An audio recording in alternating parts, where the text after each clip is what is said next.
Olá, muito bem-vindo ao canal Brasília no Ar TV. Eu sou Aderbal Santos e o canal Brasília no Ar TV tem a produção da Start 7 Produções. Nós também levamos até você o nosso podcast 7x7.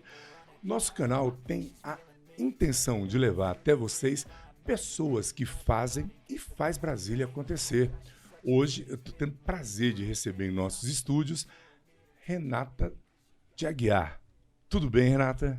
Tudo bem, Aderbal. Uma Que honra alegria. estar aqui com você hoje. Muito bom. Renata, você é carioca, Renata? Sou carioca. Que legal, que legal. Tem uma história meio emblemática, né? Você caiu de paraquedas em Brasília aos 24 anos, é isso? Eu posso dizer que foi, Aderbal. Assim, meu avô já havia morado aqui, mas muito antes de eu nascer, né? Meu avô militar, ele teve aqui na época que os militares estavam à frente da Legal. política. Ele era o braço direito do Costa e Silva. Olha, Criou a Assessoria Especial de Relações Públicas da Presidência, que foi o embrião da SECOM. que bacana. Ele que era muito preocupado com a comunicação. Ele dizia que o maior problema de Castelo Branco era a falta de comunicação entre os governantes e os governados. Então, meu avô teve aqui um grande período na vida dele. Papel fundamental, né? E criou a ERP, né, que deu origem depois à SECOM. Então, eu Mas tenho não era o essa seu história aí com sonho Brasília. vir para Brasília. Você fez um concurso público e por isso você veio para Brasília. Não estava nem nos meus planos. Estava longe de estar nos meus planos. A minha mãe até fala que Deus tem um propósito na minha vida. Sempre. Ela fala verdade. assim, Renata, não dá para explicar, tem um porquê de você ter ido para aí, que a gente ainda vai entender. Porque, na verdade, assim, eu passei no concurso e vim por isso para cá, né? Só que engraçado que eu estudei, me dediquei, não foi para o concurso que eu passei, que é um concurso muito bom, né, do Tesouro Nacional. Eu sou auditora federal de Finanças e Controle, mas, na verdade, eu estudei para o BNDES. Que Então, legal. eu fiz a prova com a base, lógico, da minha vida inteira, porque eu sempre fui muito estudiosa, e do que eu estudei para o BNDES. Então, quando eu passei na primeira fase, foi uma surpresa, porque eu até falo para as pessoas que um dos maiores segredos para passar num concurso ou alguma prova é a gente estar tranquilo.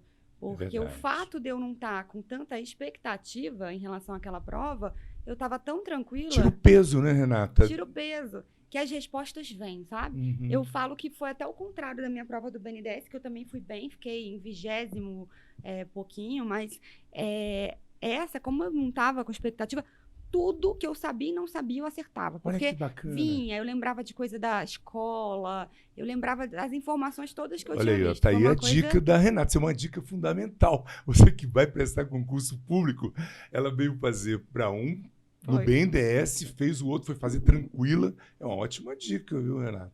Começamos bem o nosso programa. E olha só, e ela falou tão bem aqui já do avô, da mãe. Família grande? Minha família não é grande. Hum. Eu sou filha única por parte de mãe. Eu tenho um irmão por parte de pai, primeiro casamento do meu pai. E a nossa família é pequena, mas é Uhum. muito unida. Que bacana. Todos do Rio. Então, ou você trouxe todo mundo para Brasília? Então, a minha tia nasceu...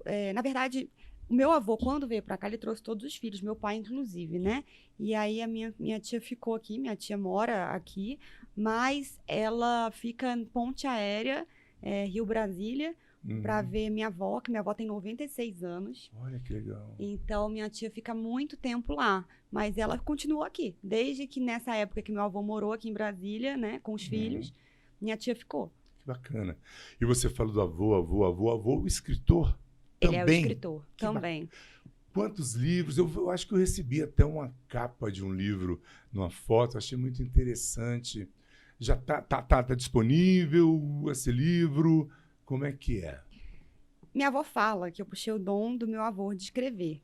Eu gosto muito de escrever. Como eu até comentei, né? Eu estava verdade. escrevendo um Aqui livro. nos bastidores, a Renata já Nos confidenciou bastidores. que gosta de escrever. Gosto, estava escrevendo um livro, já estava na página 100 do livro, deu um problema no computador e eu perdi o livro todinho, porque eu não salvei em outro lugar. Outra dica, pelo amor de Deus, não façam isso. A tecnologia ajuda, mas se você não cuidar direitinho também tem problemas, né?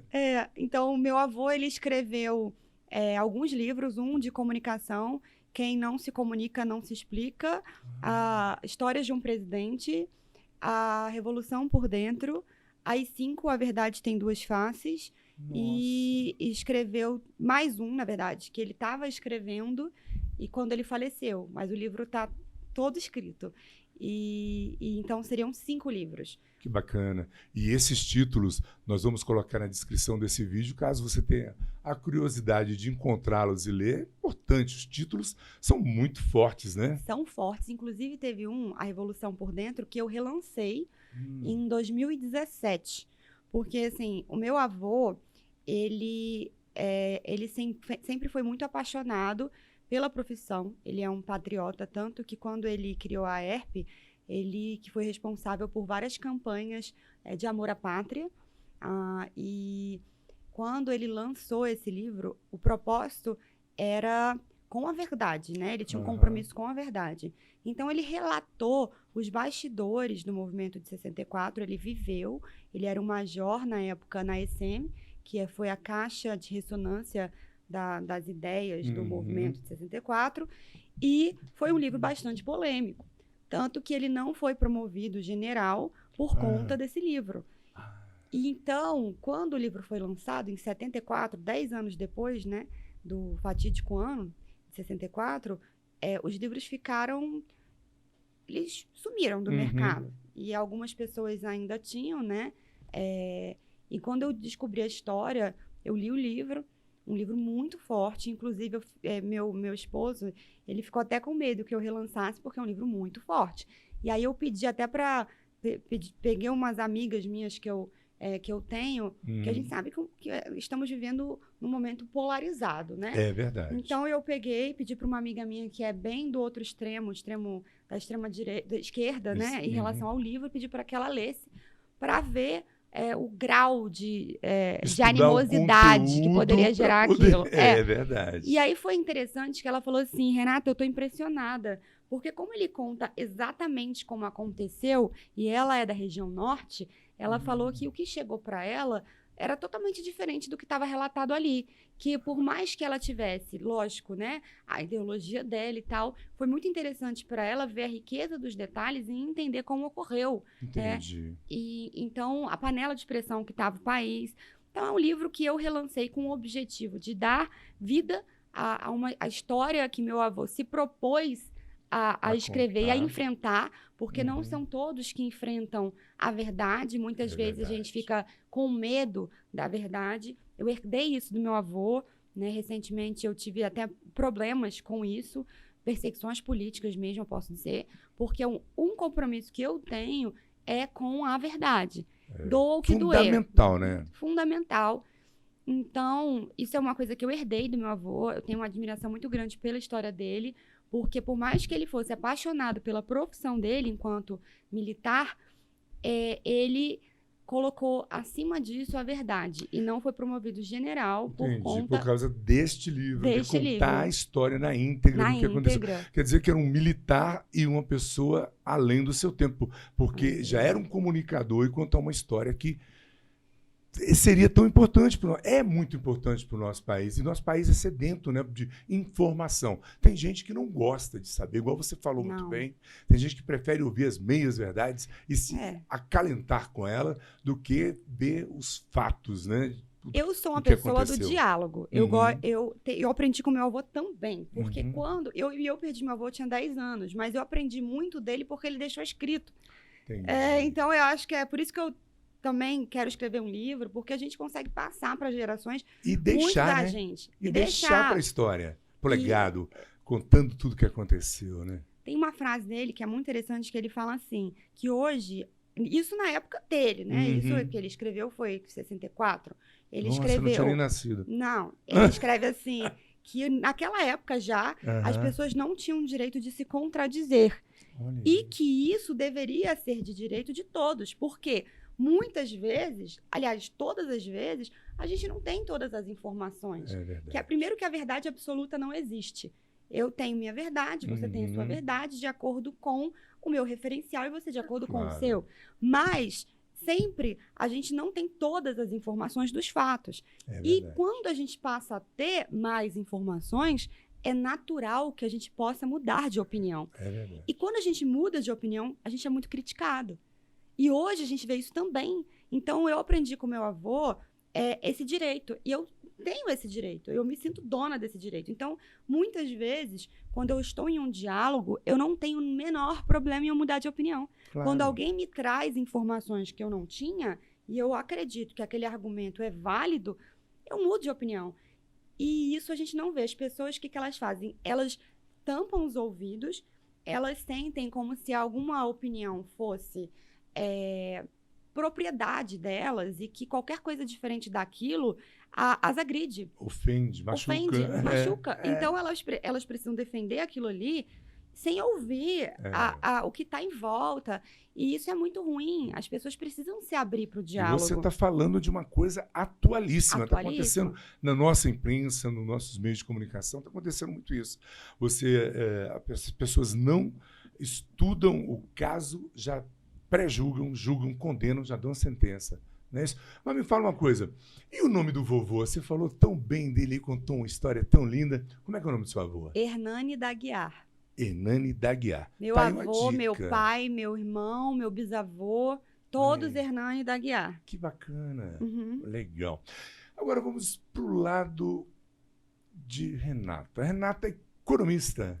Economista, mestre em economia, inclusive terminei mestrado ano passado. Que legal. Então tenho muito orgulho disso. Então você já, quando era menina, brincando de boneca, você já contava ali os esmaltes, as roupinhas, já fazia conta. Como é que se enveredou para o lado da economia?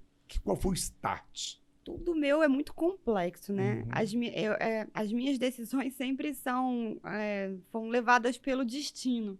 Na verdade, meus pais são engenheiros, minha mãe é engenheira, meu pai é engenheiro, então eu tenho muitas exatas na minha vida. E eu estudei numa escola muito forte, muito puxada. Quando eu fui fazer vestibular, é uma crítica que eu faço, que nós temos que tomar a decisão do que a gente quer ser, né, como profissional, muito cedo. E eu não tinha a menor ideia do que eu queria. A menor ideia. Meu pai falava assim, só existem 3 profissões, engenheiro, médico e advogado. E eu ouvi isso. Tinha essa pressão, assim, ou eu era engenheira, ou eu era médica, ou eu era advogada. E adolescente, meio rebelde, falou, não, eu vou mudar, eu não quero nada disso, eu vou ser da economia. Eu fui rebelde. Aí eu peguei, fiz vestibular para tudo. Não sabia o que eu queria, fiz vestibular para engenharia, para direito, para medicina, e passei em tudo. Que bacana. Só que aí eu comecei a fazer a faculdade, né, primeiro de direito, comecei a fazer direito e no meio do ano eu ia começar a engenharia, olha só. Porque eu sempre fui tão engraçada que eu sempre falo isso para as pessoas, isso é uma coisa que eu acho legal, que a gente pelo menos tem que saber o que a gente não gosta. É verdade. Que você tenta, sabe? Vai, se não gostar, pelo menos é uma coisa que você tira da sua vida. Cancela. Então eu falei, eu vou fazer direito, vou começar o direito, depois eu vou começar a engenharia e o que eu gostar mais eu fico. Pronto. Medicina eu não queria fazer porque eu também, engraçada, né? Eu dizia que acho que todo adolescente pensa assim. Primeiro eu dizia que com 18 anos eu ia ser independente financeiramente. Quando a gente faz 18 anos, a gente descobre que o buraco é muito lá embaixo. Muito mais caro. Eu sempre tive ânsia de ser independente financeiramente. Sempre. Isso foi uma coisa... E aí, quando eu estava prestando vestibular, eu pensava assim, não, medicina demora muito para eu ser independente. Não, tem esse negócio de residência e tudo. Você nem pensava no sangue, não, em ter que cortar as pessoas, nada disso. Você pensava mais no tempo. Eu queria ser independente. Independente. Aí eu foquei nas outras. Essa eu eliminei por isso. Mas, assim, não pelas matérias nem pelo sangue, porque, na verdade, eu sempre gostei muito de estudar, como eu estava te contando aqui. Sim. Então, eu sempre gostei de todas as matérias. Todas. E sempre se deu bem em todas? Todas. Eu sempre fui muito estudiosa. Bacana. E aí, eu comecei direito, depois ia mudar para engenharia. E lá na faculdade que eu estava fazendo direito, na FGV, eu ficava indo dar uma olhada no curso de economia. E eu lembro que quando eu falei... Aí conversei com o diretor na faculdade e ele viu minhas notas na escola, porque o curso de economia na FGV tinha uma demanda maior do que o de direito, na época. Hoje eu não sei como tá. E aí eu conversei, ele analisou e concordou que eu poderia mudar. Só que depois que ele concordou, eu falei, olha, mas a gente tem um problema. A gente precisa convencer meu pai, juntos. Junto, me Aí eu ajuda. sempre fui um pouco figura, porque ele deve ter... Poxa, ela vem aqui, me convence de que ela pode mudar e agora eu tenho que E a bomba convencer... cai no meu colo de convencer o Agora pai eu tenho que dela. convencer o pai dela. E Que engraçado. E meu bacana. pai foi, adorou a faculdade. Ficou um pouquinho contrariado, né? Que queria que eu fosse engenheira no fundo. E Paris foi calculado fazer os seus... Você fez administração? Não. O que você fez em Paris? Eu fiz um curso de gestão Que pública. legal. Mas aí eu já estava no Tesouro Nacional. O Tesouro é um órgão de excelência. Eu vi que acho que vai ter um concurso para auditor federal de finanças e controle. Eu indico muito, porque é uma carreira maravilhosa. O Tesouro te dá essas possibilidades de você crescer profissionalmente. E quando estava lá, tinha um concurso. Eles incentivam, né, alguns trabalhos. E algumas pessoas que Valoriza vencem, que são premiadas, têm essa possibilidade de estudar fora. E aí, é tudo pago pela embaixada do país, no caso foi pela embaixada da França. E aí eu fui para Paris fazer esse curso de gestão pública, numa escola muito boa lá. Eu fui pulando etapas aqui, eu peço até desculpa para os meus internautas, que eu comecei perguntando da família, já fomos para a área profissional, e eu esqueci de perguntar. Uma filhota? Então, é porque eu tenho uma enteada, ela tem 6 anos. Quando eu conheci meu esposo, a gente começou a namorar, ela tinha 1. Que legal. Então, eu peguei a Catarina muito pequena. E a gente tem uma afinidade muito grande. Eu amo a Catarina. Que ela legal. chama meus pais de avô, avó. Que legal. Então, eu sou Adotou apaixonada. mesmo. Não, total. E ela é um amor de menina. E Sou o apaixonada maridão, por ela. ele é um cara que te apoia nessas empreitadas que nós vamos falar daqui a pouco? Ele é o maior incentivador. Eu conheci Fábio. Eu era uma técnica, né? Como eu falei aqui, eu passei num concurso, sempre fui muito técnica. E fui cedida para a Câmara Federal, uma época, onde eu conheci o Fábio e já participava de projetos sociais, porque eu sempre fui muito dinâmica. Na minha vida, eu sempre fui muito dinâmica. E ele via a minha atuação à frente de projeto social e essa minha vontade da mudança, né? Da transformação, que é uma coisa que eu herdei do meu avô. E ele começou a incentivar esse caminho da política, né? Que não é um caminho que meu pai seguiu, ou minha mãe, ao contrário, eles levaram um susto. Meu pai sempre foi muito conservador de tudo, inclusive em termos políticos, de você se expor politicamente, que é você estar ali com a sua cara tapa o tempo inteiro. Que foi quando eu te recebi ali, eu falei, né? Sua vida já não é mais sua. Não é uma abdicação Sua total. agenda, sua vida é entregue a... Nós estamos falando aqui, gente, com a Renata de Aguiar. Renata, pré-candidata a uma vaga na Câmara Federal? Distrital. E aí? Como que surgiu a ideia? Claro que, além disso, a Renata ela é idealizadora do Instituto Reciclando o Futuro. Muito bacana, eu cheguei a dar uma lida, que é uma ideia em ajudar as pessoas e cuida do meio ambiente também, né? Fala um pouquinho pra gente desses 2 pontos da sua vida. O início na entrada na política, nessa pré-candidatura, e essa idealização desse instituto. Aderbal, é engraçado que essa questão do pré-candidata, o que acontece? Quando eu decidi ser candidata na eleição passada, em 2018, eu era um personagem completamente desconhecido. Completamente. Quando eu falei, primeiro para minha família, que eu ia ser candidata, eles não entenderam nada. Então, imagina meus amigos, uma pessoa que... eu morava há pouco tempo, morava 4 anos em Brasília apenas. E então foi uma surpresa para todo mundo. E agora, que já faz 7 anos, né, o Reciclando o Futuro, que é um instituto que eu idealizei, cresceu demais. E eu já sou vista como política. Mesmo que eu não faça nada, que eu não diga que eu sou pré-candidata, eu já sou considerada pré-candidata. E isso é muito curioso. Porque o povo está sedento de gente que faz, né? Porque gente que fala tem muito, né, Renata?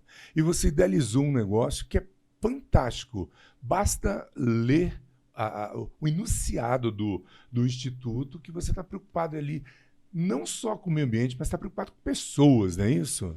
Sim, e é exatamente esse o ponto, né? Quando você já entra na política, qualquer movimento que você faça, assim, positivo, que você apareça, é porque ela vai se candidatar. Então, essa minha pré-candidatura, ela tem sido falada e lançada sem eu nem ter falado nada. E isso é muito curioso, né? E a gente tem visto um movimento crescente, porque, lógico, que manteve um grupo político da eleição passada para cá, manteve, porque quando você começa a se associar e se ver como um político, que todos nós somos, é natural que você vá se encontrando com pessoas que pensem da mesma forma, formando grupos, independente se você está diretamente na política, sendo candidato ou não. Tem pessoas que se encontram para discutir, enfim.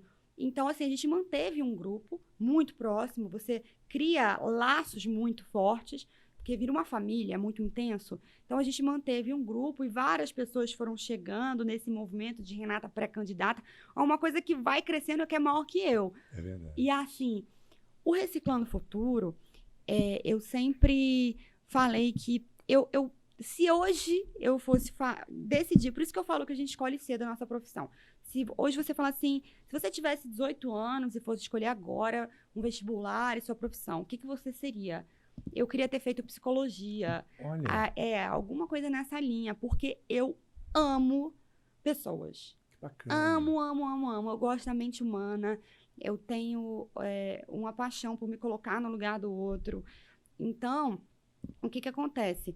O Reciclando Futuro, ele foi pensado com o objetivo de realmente acompanhar as pessoas. Porque eu, quando participava das minhas ações, eu via que muita gente acha que projeto social é você doar uma cesta básica. E está longe de ser. Inclusive, às vezes, a gente fica muito tempo sem ter cesta básica, porque depende muito da arrecadação, doação. Mas a gente tem muitas atividades. E eu falo que, primeiro, muitas vezes o rompimento da vulnerabilidade é um sentimento que precisa ser despertado na pessoa de que ela é merecedora. Porque como o trabalho começou com os catadores, eu via que muitos que estavam ali e se sentiam completamente fora da sociedade, eles tinham um sentimento de que eles não eram merecedores, que eles não se sentiam parte da sociedade, que eles não tinham nada a acrescentar para a sociedade. E quando você começa a transformar isso na cabecinha deles, você vê claramente uma mudança gritante. Então, a gente começou com qualificação, capacitação, criamos vínculos de amizade, de cuidado, né, emocional, espiritual, quando é demandado, porque não temos uma religião no Reciclando Futuro. Mas, quando é demandado, nós temos a antiga presidente, que continua hoje a presidente fiscal, mas que estava no executivo, é pastora, missionária, uma pessoa fantástica. Sempre que era demandada, ela estava ali, presente. Então, nós temos todo um cuidado com essas pessoas. Inclusive, agora, a gente, em março, né, vai lançar um curso de inglês e cidadania gratuito para 2.400 mulheres, em todo o Distrito Federal. O Reciclando nasceu em Santa Luzia com os catadores e ele foi crescendo muito. E sempre com esse objetivo, de cuidado, 2017. Do amor, desde 2017. Que bacana. Hoje a gente tem ex-assistidos que são voluntários. Então, quando você começa a ver o resultado na vida das pessoas, a transformação do amor mesmo, porque é amor, você olhar para o ser humano e para o que está dentro dele, da história dele. Não é você chegar ali, dar uma cesta básica, ali é um coitado, tchau. Não. Tem uma história por trás. E outra, que eu sempre, quando chegam novos voluntários, sempre tá, assim, a gente precisa, né, até um pedido que eu faço, quem quiser participar, porque está crescendo demais. E uma coisa que eu sempre falo é evitar essas fotografias com rosto, com cesta, porque isso é feio. É horrível. As pessoas que estão recebendo a cesta, elas tudo. Não se sentem presenteadas. Elas se sentem humilhadas. Usadas. Porque para você pedir uma cesta básica é humilhante. Então, assim, quando você dá uma cesta, é legal, sim, mostrar as doações sem expor quem são as pessoas. Por quê? Porque você tem que prestar contas para a sociedade. Isso a gente faz muito, até essa credibilidade fez com que a gente crescesse. Mas não tirar foto com a cesta toda. Tem que tomar muito cuidado, isso é verdade. É humilhante. A pessoa que está ali, ela não queria estar ali. Tadinha, ela queria estar recebendo o dinheiro dela. Pagando a cesta básica dela, vivendo a vida dela, né? Ela queria ter a dignidade dela. Se eu, na vida que eu tive estruturada, uma família estruturada, eu sonhava em ser independente. Imagina uma pessoa que está lá num lugar precário, não quer poder ter a comida, a sobrevivência dela por conta própria. Todos querem. É verdade. Todos querem. né? E mesmo aqueles que só querem ficar dos benefícios, né? Eles não querem divulgar isso. Então, é um cuidado que a gente tem que ter, e eu sempre prego isso. É óbvio que às vezes chega alguém e faz e tal, mas a gente sempre vai levando isso para os voluntários e tentando transformar a forma que eles entendem o que é um projeto social. Entendi, Renata. Eu vou te falar honestamente, eu tinha uma pergunta que eu nem vou mais fazer. Estava na minha cabeça aqui desde ontem para te fazer essa pergunta, quando eu fiquei sabendo que você viria hoje aqui nos nossos estúdios, com que estômago você encarar a política? Mas depois desse testemunho seu aqui, eu já vi que estômago você tem muito. Vou te dar o meu testemunho pessoal aqui rapidinho, porque eu fiz uma vez uma ação dessas e juntamos junto com o pessoal de uma comunidade que eu adoro aqui em Brasília e fomos levar mantimentos e alimentação, almoço, para o lixão quando era aqui na Estrutural. Eu nem sei se ainda está lá. E eu te confesso, ao entrar lá, chorei igual menino, porque brotava crianças de dentro do lixo, mulheres grávidas, aquilo dali. Cara, eu não acreditava, eu nunca tinha visto aquilo. Eu tenho 54 anos de Brasília de idade, e eu nunca tinha ido naquilo dali. Você falou muito bem quando você tocou nesse ponto, que tem gente que acha que fazer solidariedade é dar uma cesta básica e pronto. Lá, eu vi crianças que só, tio, dá um abraço. E ele todo sujo de lixo, e a gente abraçando, brincando, levei umas balinhas, tá? E eu saí dali outra pessoa. Confesso que foi renovador, mas também foi traumático. E até estou em falta. Tenho que fazer mais vezes. Que isso dignifica não eles, a gente faz. A gente ganha muito mais como ser humano. É verdade. Muito mais. Agora, tem uma coisa importante que você falou assim, 54 anos de Brasília, eu não conhecia. E quando eu fui para lá, né, do lixão, eu fui tentar levar aquela realidade para as pessoas que eu conhecia assim que eu cheguei, porque foi tudo muito... Eu cheguei e já foi acontecendo, e aí eu fui tentar passar para as pessoas aquela realidade, amigos que nasceram em Brasília, e ninguém sabia da existência. E achavam que eu estava exagerando. Porque como a pessoa olha ali, né, você chega em Brasília, tudo organizado, lindo, não tem pobreza, não tem... O centro da capital é maravilhoso, nada. Cartão postal, né? Eu ficava, e aquilo me deu um Nossa, mal-estar, uma raiva mesmo. Porque eu falava, gente... São seres humanos. Porque as pessoas estavam completamente alienadas. É verdade. Então, quando você fala assim, você tem estômago para política, eu sonhava em ser independente, financeiramente nova. Consegui alcançar o meu sonho. Porque eu tive uma oportunidade educacional maravilhosa. Meus Graças a Deus. Tiveram a possibilidade de me dar isso. A minha mãe me deu o que ela não teve, ela já não teve. Ela foi uma lutadora, uma guerreira, me deu isso. E ela dizia para mim, quanto mais abençoada é uma pessoa, maior a sua responsabilidade. É verdade. Porque a gente até pensa, quando você pensa em Deus, né, em tudo, muito que é dado, muito será cobrado. Exatamente. Então, é bíblico. É. Então, assim, eu falei, bom, agora que eu estou resolvida, eu vou buscar um propósito na minha vida. E comecei a voltar para as ações, para os projetos. E aí você começa a entender que a política é uma ferramenta para você conseguir potencializar tudo isso. Porque hoje a gente atende pessoas, sim, com reciclando, sim, mas quando você tem a política, você tem as políticas públicas, você consegue fazer para uma população inteira. É verdade. Você consegue, ainda mais assim, com experiência de gestão, você consegue pensar a máquina em prol da população. Atingir mais gente. E aí, quando é lógico que tem que ter estômago. Eu hoje aprendi a apanhar. Quando em 2018 eu não sabia apanhar, eu ainda era muito bateu, sensível. Levou? Era bateu, levou? Não, era bateu, doeu, entendeu? Era bateu, doeu. Agora bate, ó, paz e amor. Ainda se bobear eu falo. Vamos digerir isso coração, aqui, vamos ouvir. Isso aí, amor. Assim, eu não tô nem aí, porque eu já entendi hoje que quanto mais você faz, quanto maior você está, mais pedrada você vai levar. Então, venham as pedras que eu vou saber que eu estou brilhando. Então, eu já não me importo. E dizem também, não sei se é bíblico, acho que é bíblico também, que árvore que dá bom fruto é que leva pedrada. É bíblico. E aí, o estômago, né? Da onde vem o estômago? Das pessoas que eu acompanho, que eu criei vínculo, que eu sei que precisam de pessoas que briguem por elas de coração. Porque quando a gente olha para a política, hoje... A grande maioria das pessoas que estão na política não estão por um propósito social, né? Por um propósito de servir, que você é um servidor. um propósito realmente nobre, que a política é um ato nobre, mas sim por poder pelo poder, por ambição, por interesses particulares, por interesses diversos que não são o povo. O povo, na verdade, hoje eu olho, e eles são carentes de representantes que briguem por eles, pelos direitos deles. A gente vê vários aí da política, ou que trazem um legado familiar, mas não traz o carisma, a vontade, o dom da política como os parentes, né? Não traz, ele quer manter o legado, outros que têm interesses empresariais, enfim, não é o povo. O povo aparece agora nessa época que a pessoa começa a cesta básica lá, aqui, achando que isso é fazer política, a pessoa que nem não tem esse olhar social. E eu acho isso muito curioso. Mas a gente precisa sim, eu falo, quem tem essa força, isso eu tenho força, não tenho problema em apanhar, não tenho problema em brigar.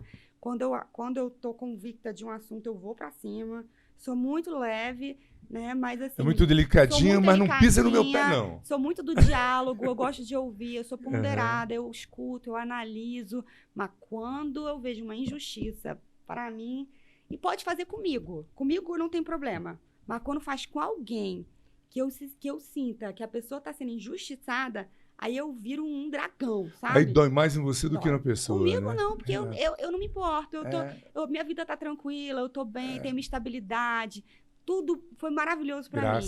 Graças a Deus, gratidão. Mas quando é com alguém que não tem a estrutura que eu tenho, aí sai de baixo.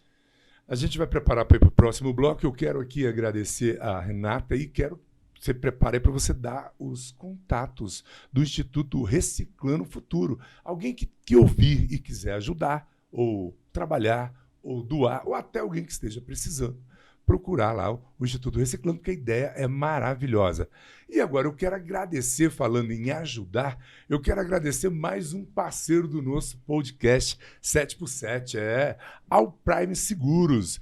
Seu plano de saúde individual está muito caro, a sua faixa de etária está encarecendo aí o seu plano de saúde. Você está com papai, mamãe, vovô aí acima dos 60, 70, que é um plano de saúde caríssimo? Pois é, procure o Hamilton Júnior. Ele tem um plano sênior bacana, num preço legal, para você e para sua família. E é o seguinte, se você for um empresário, tem um CNPJ, tem um plano PME, com desconto que chega até 40%. Procure o Hamilton Júnior. E ele agora está atendendo uma modalidade com essa questão de pandemia, com essa questão de Covid, pelo WhatsApp. Você pode fazer sua cotação, contratação no 4101-9177. Hamilton Júnior, ao Prime Seguro. Muito obrigado, Hamilton. O Hamilton é nosso patrocinador aqui, muito bom. Até, Hamilton, vou te mandar esse vídeo aqui da nossa amiga Renata de Aguiar e você vai ajudar lá o Instituto Reciclando Futuro. Olha, Renata, eu queria entrar agora, de fato, na política. Vamos embora. Soe os tambores. Eu fui fazer uma leve pesquisa e descobri que vocês, mulheres, são quase 53% da população brasileira. Sim. Nós temos no Senado 81 cadeiras. Vocês não têm lá nem 10%. São 12%, perdão. Na Câmara Distrital, aqui em Brasília, são apenas de 24 deputados distritais, vocês são 6, se eu não me engano. Uma pequena. Na Câmara Federal, que são 500 e poucos deputados, vocês chegam a 15%. Um número muito pequeno. Incrível que é uma dicotomia, né? Gente, elas são 52% da população. Elegeriam um presidente da República. Só de mulher. Vamos lá. Vamos votar nas mulheres. Por que as mulheres não são tão unidas? O que está acontecendo? Você sabe me explicar? Bom, primeiro assim, eu quero dizer que aqui no Distrito Federal, graças a Deus, né, a Câmara Federal está muito bem representada por mulheres. Temos muitas mulheres na Câmara Federal. Tem duas guerreiras lá que eu estou abismado com aquelas mulheres. Será que a água que elas bebem... Celina Leão e Flávia Arruda, não sei nem se eu podia falar do nome delas aqui, porque a gente está falando com a Renata, mas eu tenho acompanhado um pouquinho o trabalho dessas meninas e elas são guerreiras. São guerreiras. E a Celina é um leão mesmo, a Flávia surpreendeu hoje como ministra. E a Bia Kicis também, que hoje sou fã está dela. como presidente da CCJ, primeira mulher presidente da CCJ, que é a principal comissão. Então, assim, Obrigado, são esqueci mulheres, desse detalhe. são Esqueci mulheres desse. que realmente têm minha admiração. A Paula Belmonte também. Também chegou fazendo um ótimo trabalho, nunca foi política. E está ali muito dedicada, muito comprometida. Eu vi alguns embates dela, da Paula Belmonte, até com o ex-ministro Manteiga, e ele rindo e ela botando ele no lugar dele. Não é motivo para risadinha. Cara, eu achei fantástico. Ela tem realmente se mostrado também muito forte, muito firme, coerente com o que ela defende. E a Érica também defende o público dela, tem o público dela. Então, são mulheres que representam muito aqui o Distrito Federal, tem minha admiração. E agora, sobre a sua pergunta em relação a essa questão da união das mulheres, o porquê do percentual, isso agora vai começar a mudar. Graças a Deus. Porque o que acontece? A gente vê claramente, eu vou falar até esse nome, uma patotinha dos homens para não abrirem espaço para as mulheres. Clube do Bolinha?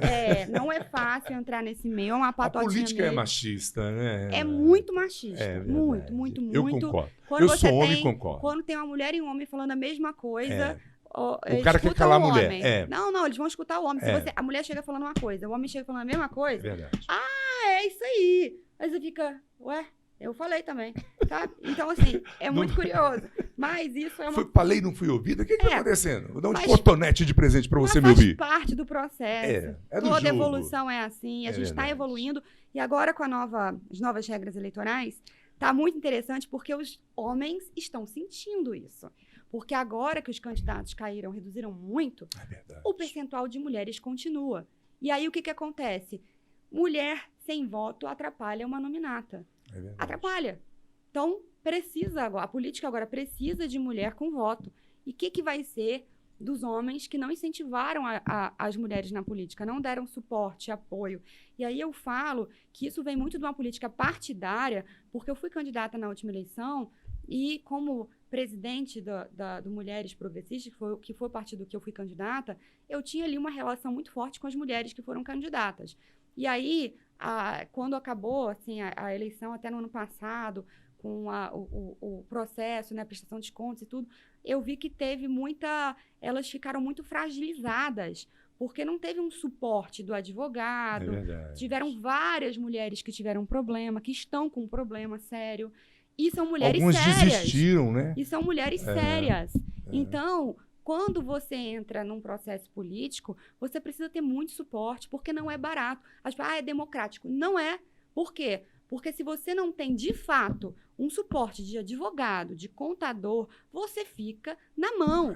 E não adianta que, assim, eu vi isso agora. Não, e isso que está falando é Renata de Aguiar, que é uma pessoa instruída, entende, e as que saem candidatas e não têm a mesma instrução. Mas foi o que eu vi. Foram várias mulheres que entraram no processo, ficaram fragilizadas, estão com problemas, sim, processuais hoje. São mulheres que estão, assim, super tristes.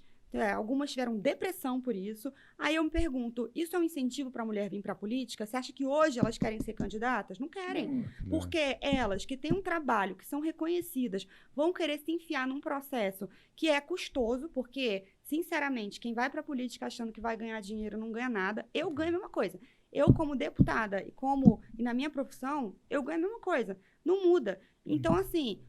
Para uma pessoa entrar na política, ela não vai entrar achando que vai ganhar dinheiro. Porque não vai porque é hobby, né? Porque não vai. Agora, então, assim, você acha que a mulher que está ali, bem resolvida, ou né, que tem um custo de estar ali, que tem a profissão dela, que tem a família dela, aí ela não tem nenhum apoio partidário, não tem apoio, não tem suporte, ela não vai. Essas mulheres que foram na última, muitas, não vêm mais por falta de suporte. Então, hoje, se a gente quer que tenha mais mulheres na política, precisa ter suporte partidário, precisa ter suporte dos homens que estão na política, que sabem como é o processo, que não é um processo simples. Como eu falo, política não é para amador. Não é para amador. Você precisa... Foi a pergunta que eu volto lá para o começo da pergunta. Aonde você arrumou o estômago? Porque é dispendioso. Porque tem gente que acha que é assim. A Renata acordou, linda, maravilhosa, da cama hoje, falou, você é candidata. Não é. É um processo, né? É um processo. É um processo, por exemplo, ela viu nas pessoas que ela ajuda a necessidade de que ela pode ajudar mais. A injustiça mesmo. A injustiça. Aí eu comecei a ficar revoltada com o processo do fechamento do lixão, que é importante, sim, em termos ambientais, mas foi extremamente desorganizado, sabe? As pessoas foram muito mal alocadas, mal preparadas, não teve uma qualificação, não teve um acolhimento, o que passava na televisão não era verdade. Então, eu fiquei com raiva, porque, como eu falei, quando eu vejo uma pessoa sendo injustiçada, que não tem a estrutura que eu tenho para brigar, aí eu entro para briga. Sempre foi assim, desde nova. Quando eu era criança, eu sempre fui muito incluída na minha escola popular, vamos dizer assim, era popular, era do esporte, brincava com todo mundo. Mas quando eu via alguém sendo excluído e maltratado, eu abraçava a pessoa e brigava por ela. Por ela, né? Sempre foi assim, desde pequenininha. Então... Agora me fala uma coisa. As suas bandeiras são a inclusão social, educação e o reconhecimento feminino. É isso que você vai levar para dentro da Câmara e vai tentar novos projetos? Já tem alguns projetos em mente? Fala um pouquinho para a gente. Quando a gente fala de inclusão social, na verdade, é muito amplo, né? Porque a gente está falando de pessoas em situação de vulnerabilidade, a gente está falando de grupos como pessoas com deficiência, mulheres que sofrem violência, enfim, grupos que não se sentem hoje parte da sociedade, incluídos e estão lutando por essa inclusão. É um trabalho que me motivou a estar na política, claro, né? Essa inclusão social. E a gente entra aí também com outros pontos que a gente pode falar de inclusão. Vou dar um exemplo interessante.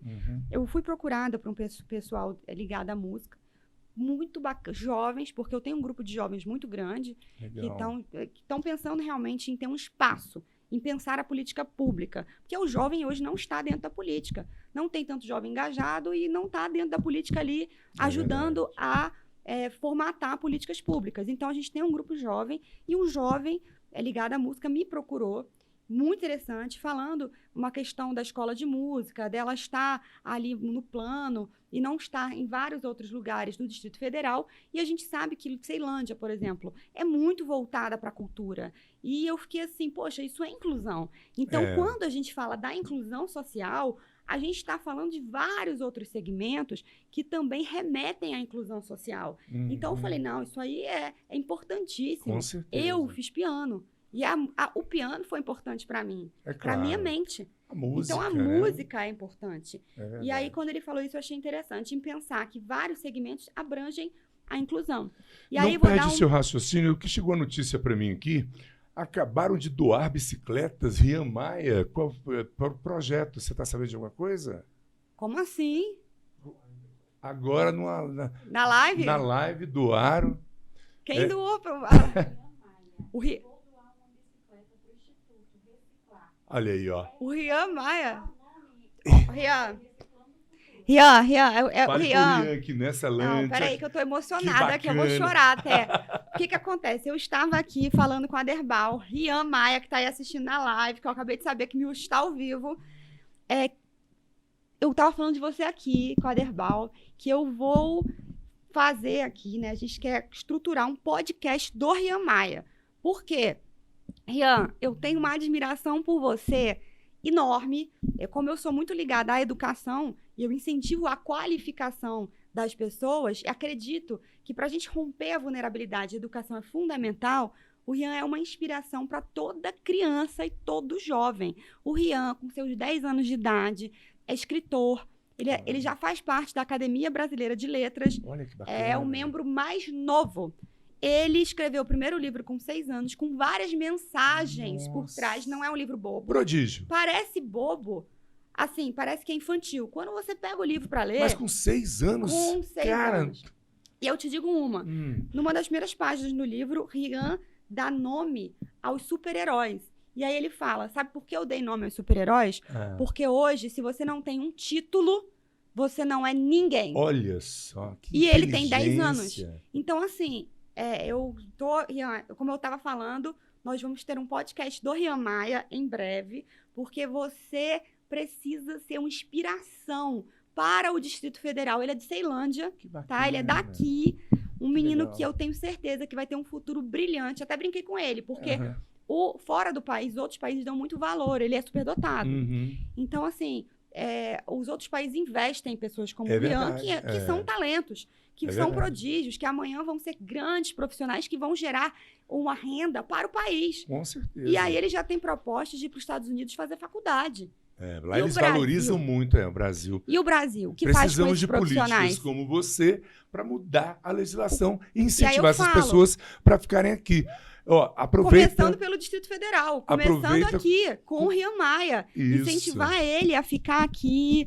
Com certeza. E produzir para o nosso Distrito Federal. Então, assim, a gente tem que começar a valorizar os nossos profissionais, os nossos talentos, a nossa juventude que está terminando faculdade, ficando desempregada. Muita gente sai com canudo, não sabe nem o que fazer, né? Isso é revoltante. Ontem eu estava conversando com o pessoal, porque eu gosto muito de criar ideias de acordo com as minhas conversas, que é quando eu vou ganhando informações. Ontem eu estava conversando com uma pessoa brilhante e me falou sobre um projeto que ele estava fazendo de dar incentivos aos empresários para contratarem pessoas sem experiência. Então, assim, é incrível, porque dá oportunidade para o jovem que não tem experiência e às vezes não consegue uma oportunidade por causa de que não tem experiência. Então, assim... Eu sofri muito isso quando era menino, porque era o seguinte, você chegava no emprego, pedia uma vaga, qual a sua experiência? Se eu não tiver o primeiro emprego, que experiência eu vou ter, né?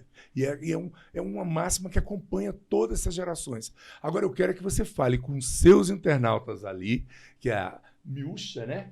Tá gravando. Tá mandando aí uma live pro povo. Aproveita para os nossos internautas também, já manda suas redes sociais aí para que as pessoas te acompanhem e nos acompanhem.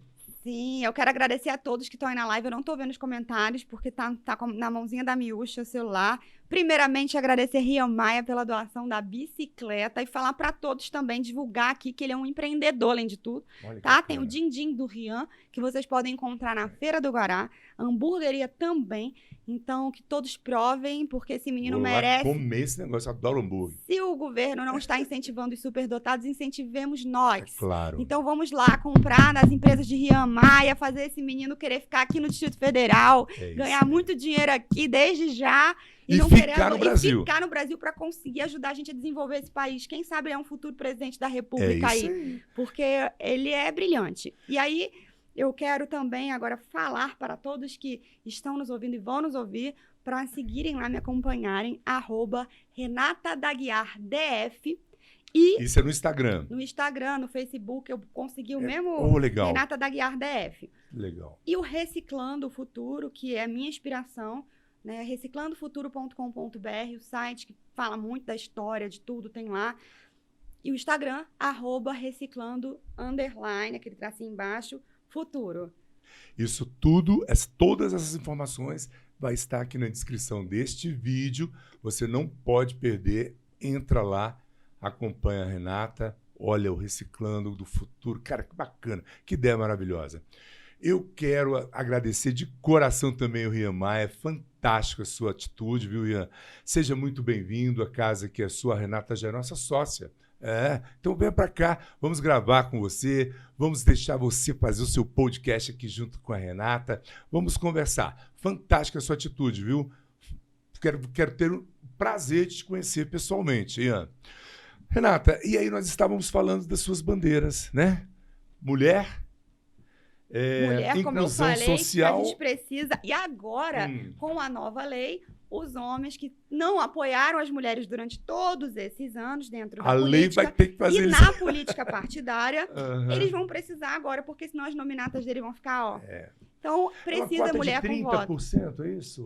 Eu ouvi falar aí, se você vê 25 candidatos, aí tem 30% tem que ser mulheres. Se não tem mulher com voto, a nominata fica já com a perda. É verdade. Então, agora estão a caça das mulheres, né? Mulher com voto virou ouro, diamante, porque quase não teve apoio aqui no Distrito Federal. Não tem, quase não tem. Mulher é sempre necessária, né, rapaz? Agora elas vão precisar ser apoiadas. Com certeza. E olha, eu quero que você use e abuse do nosso canal, tá, Renata?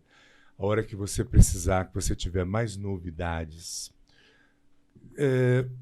Derbal, preciso divulgar aqui nos procure, vai ser um prazer recebê-la. Obrigada. Uma alegria te conhecer, foi muito legal. O nosso tempo meio corrido, né? Então, eu queria deixar os microfones do podcast 7x7 aberto para você Essa que é a lente da verdade. Então agora, abra o seu coração, fale com seus amigos, conhecidos.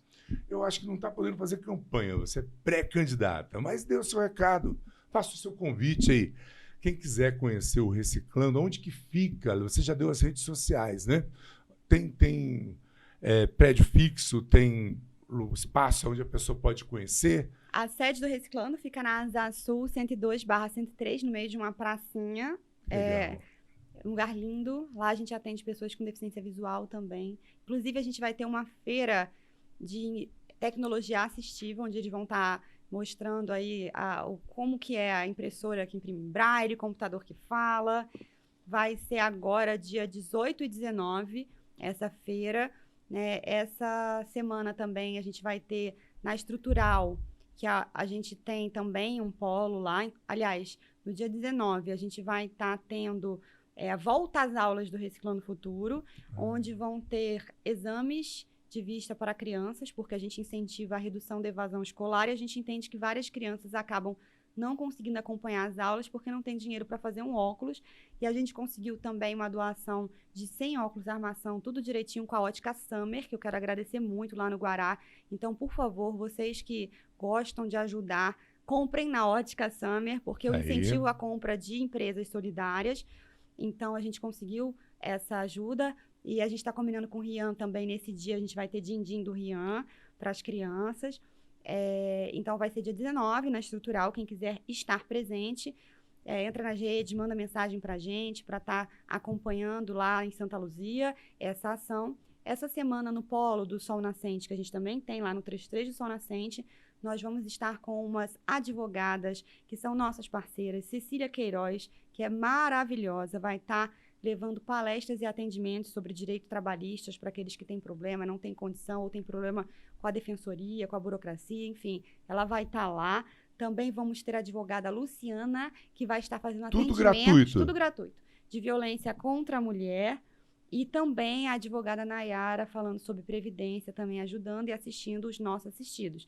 Então, tudo isso nesse mês. Lembrando que em março nós vamos estar lançando 1.400 vagas de inglês e cursos de cidadanias gratuitos, onde no nosso polo, na Estrutural, no nosso polo, no Sol Nascente, em parceria com a FAM, Força Ativa da Mulher, do meu caro amigo Serrinha, em Ceilândia, no Lions Club, em Taguatinga, numa igreja maravilhosa, que tem um trabalho da Bispa Keitiane, que atende mulheres, um grupo enorme de mulheres, ela tem um espaço lá, então vamos ter o curso lá também, em Sobradinho, também com a pastora Ana. O endereço da pastora da igreja é onde? Taguatinga Norte, você falou? Taguatinga Sul. Sul, perdão. Depois a gente passa o endereço certinho. Isso, ela vai passar toda essa agenda pra gente, então vamos botar na descrição do vídeo, porque realmente a gente vai falando de muita coisa, né? Pra você ter ideia, nós estamos quase 1 hora aqui já batendo esse papo.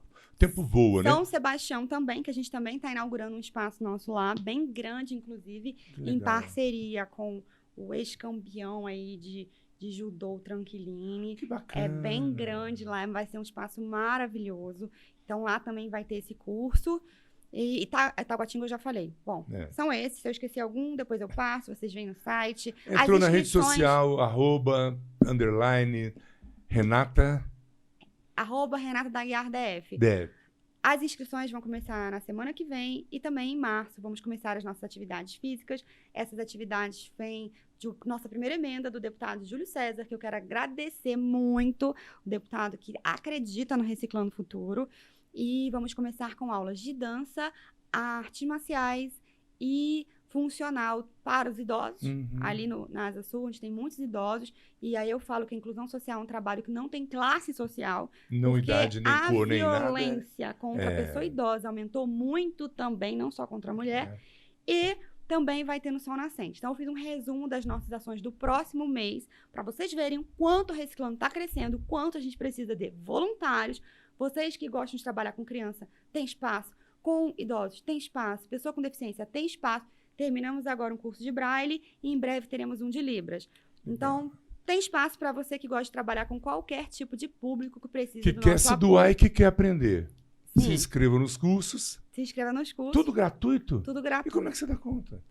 Apoio, doação, credibilidade. No ano passado, no final do ano passado, a gente foi convidado para o Natal da Michelle Bolsonaro. Nossas crianças da Estrutural do Sol Nascente abriram o Natal no Palácio. Primeira vez que um presidente abre o Palácio para receber a população dessa forma. Foram muito bem recebidos. Michelle apadrinhou um, o presidente apadrinhou outro, os ministros, cada um apadrinhou um. Eles almoçaram com ele, se penduraram no pescoço do presidente.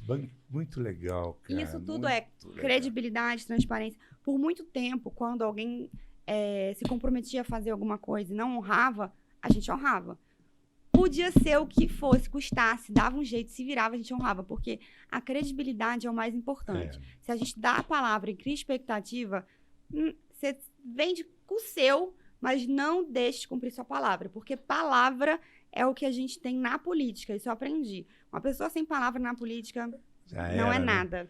E nós vamos conseguir, com políticos assim e com um canal como o nosso, Brasília no ATV e o podcast 7x7, levar essas informações para você votar certo, porque você não está apenas votando, você está mudando o destino de um país. Pessoas assim que se juntam, sem ser político, já faz tanto. Imagine se tiver uma vaga, uma cadeira, vai poder melhorar muito. Agora eu quero mandar meu recado na Câmara da Claro, você vai mandar antes, você vai me responder só mais uma pergunta, porque o papo está muito gostoso. Conhecimento é o poder, teu slogan? Não. Conhecimento? É o poder?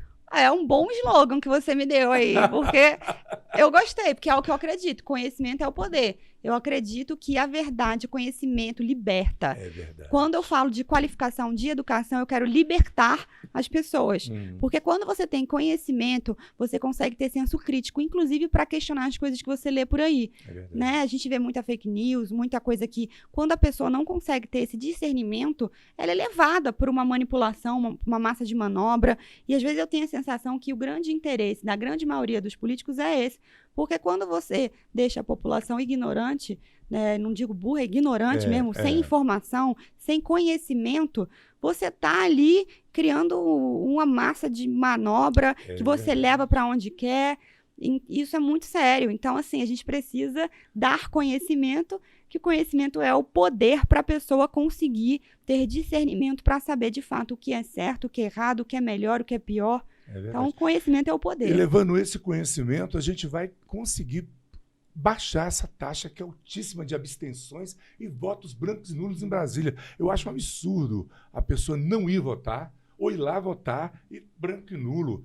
Cara, Renato, como eu te falei, eu tenho 54 anos, eu acho que eu participei de todas as eleições depois das diretas e sempre fiz questão de ir votar, de procurar, de ler, de conhecer. Fui enganado várias vezes, confesso. Alguns candidatos que eu apoiei, fiz campanha, depois me surpreendeu negativamente, mas eu não perco as esperanças, cara, porque eu canso de falar isso aqui, eu já falei para uns 4 candidatos que a gente conversou aqui. Esse meu voto não vai mudar a minha vida, ele vai mudar a vida dos meus netos, meus filhos, no futuro. Porque todo mundo cansa de falar, o Brasil não tem jeito, o Brasil não tem jeito. Uma hora que você tem a chance de fazer alguma coisa, que é botar uma pessoa boa lá, você não vota, você põe branco e nulo. Não é isso? Eu passei a dar muito valor para o voto. Mais uma vez, meu avô, lindo. Quando eu li no livro do meu avô, assim, Deve ele estar orgulhoso escrevendo... de você, viu? Lá no o jeito lá no que você céu. fala do seu vovô, cara. Não, ele é minha inspiração. Aí ele escreveu assim, na última eleição, alguma coisa nesse sentido. Eu votei errado. Eu achei aquilo tão forte, porque eu pensei, nossa, como ele dá valor ao voto. Ele tá aqui, escreveu, registrou o sentimento dele de decepção com o voto dele, falando em quem ele votou, porque ele votou errado. Então, assim, ele estava acompanhando a pessoa que ele votou. E ele se sentiu culpado por aquilo. Hoje em dia, a pessoa ou vota de qualquer jeito, aquilo ali nem tem importância, não sabe quem votou, não acompanha, não cobra. Então, assim, ali, para mim, eu vi a importância de um voto. E assim, quando eu vejo alguém... Primeiro, quando você passa por um processo político, você amadurece muito. Porque você passa a ter uma admiração pelos políticos. Eu tenho uma admiração pelos políticos. Por quê? Primeiro, é uma abdicação total da vida. Total. Não é fácil. Do nosso presidente, né? Não massacrado é fácil. 24 horas por dia. E eu não falo assim, porque é de esquerda, de direita. Não, é uma abdicação total. É pesado, é pesadíssimo. E aí, o que acontece? Quando eu vejo a pessoa criticar a vontade de dar é pedir para ela participar de um processo político. Porque quando ela vai para as ruas, ela vai começar a ver que o cenário que está hoje é um reflexo da nossa população. É um reflexo da falta de interesse pelo voto, do descaso da população. Porque tem uma coisa que eu não gosto. Eu não ando com pessoas assim. Eu vou tirando da minha vida. Gente que reclama e não me traz solução. Aquela pessoa que fica no seu ouvido, perturbando, mas não traz uma solução. Porque o problema está posto. A gente sabe. Falou uma vez, beleza. Vamos procurar uma solução. A pessoa que fica ali martelando, meu filho, traga a solução. Então, assim, quando eu vejo alguém fazendo isso, sem ter propostas para mudança, não só reclamar. Você colocou um ponto muito interessante.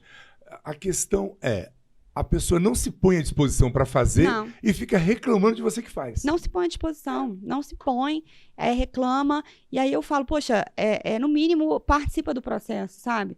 Participa, porque parece que a pessoa pensa assim, é um voto, não faz diferença. Faz. Muita diferença. O problema é que todo mundo está pensando assim.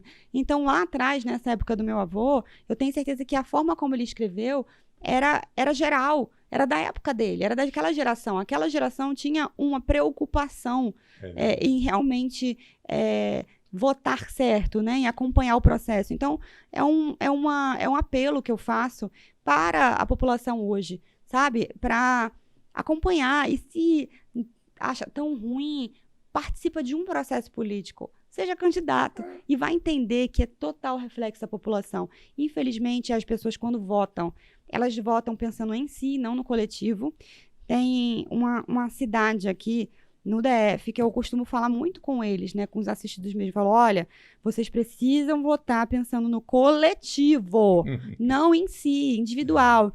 Porque se vocês pensam cada um em si e todo mundo fica rachado e dividido, aqui não evolui. Não evolui. Então, quando as pessoas ocupam uma cadeira, o que acontece? Ninguém olha para a cidade, porque é uma cidade desunida. Então, vocês precisam ser unidos. Então, a gente vê claramente que já outras cidades que já são mais unidas, né, que pensam mais no coletivo, que você tem cidade que você entra e fala, o que você pensa para a cidade? E não é o que você tem a oferecer para mim. Aquela cidade desenvolve. Né? Eu ia até perguntar como é que você resolveria esse problema, né? Para poder fazer a pessoa se movimentar, não só criticar, né? É muito interessante esse bate-papo. Agora eu quero fazer o seguinte, como eu já tinha pedido para a Renata, eu quero que agora ela olhe para aquela câmera e fale com você, jovem. Estou aqui com uma mulher linda, inteligente, nova, que está dedicando a vida à política. E eu quero saber de você o seu conselho para as mulheres, para a nova geração. Lente da verdade, Renata, é com você. Eu vou resumir o meu apelo a uma frase, que é a frase que eu uso desde o início do Reciclando o Futuro. E eu fico muito feliz que eu vejo que várias pessoas que falam essa frase, elas lembram de mim, que é Deus não une pessoas, une propósitos. Então, se você que acompanhou esse podcast, que conhece um pouquinho da minha história, do meu trabalho, se identificou, faça parte desse movimento, porque o seu propósito está totalmente alinhado com o meu, com o desse grupo, porque não é um projeto meu, é um projeto de um grupo que acredita, que tem esperança que, sim, a política é um ato nobre, é uma ferramenta que é para potencializar o bem, e conseguir levar políticas públicas para quem precisa. Então, venha fazer parte desse movimento, pensar em projetos, porque eu tenho certeza que cada um que está ouvindo, todos vocês, têm um sentimento de mudança, e esse sentimento ele precisa ser colocado para fora. Então, venha fazer parte, porque esse é um grupo que está se construindo, é um grupo novo, de pessoas jovens, de pessoas que querem debater, dialogar e construir um Distrito Federal melhor. Tá aí o convite da Renata, hein? Que legal. Agora, você não pode esquecer, que é muito sério. Beijo para os seus internautas que estão ali na live. Queridos que estão acompanhando, que eu não estou vendo, eu esqueço que a Miúcha, vai ser, esse vídeo aqui não foi ao vivo, foi online, a Miúcha colocou no ao vivo aí na live no Instagram, né, dos bastidores aqui. Então, eu quero mandar um beijo para todos vocês, que eu não estou acompanhando quem está acompanhando aí na live, mas agradecer muito por vocês estarem assistindo e pedir para que vocês sejam multiplicadores desse projeto, que eu vejo que ele tem crescido. Eu falo que é a onda roxa, porque eu aderi o roxo. Então, vamos nessa onda roxa, porque eu tenho certeza que nós vamos fazer a diferença. Muito bom, Renata. Renata, eu ficaria com você aqui a tarde inteira, mas eu sei que ia causar dois problemas. Primeiro, que o seu marido, a hora que visse a gente conversando aqui muito, ia ficar bravo comigo. E o outro é que o seu tempo, eu sei que você é uma pessoa muito ocupada, tem muita coisa para fazer. Mas muito obrigado, foi uma alegria te receber aqui, uma satisfação, confesso. Até quando nasceu, falou, olha, tem uma amiga, eu queria que você conversasse com ela. Aí eu até fiquei assim, tô com a agenda meio complicada. Ele, não, mas você não vai se arrepender. E realmente eu não me arrependi. Muito obrigado.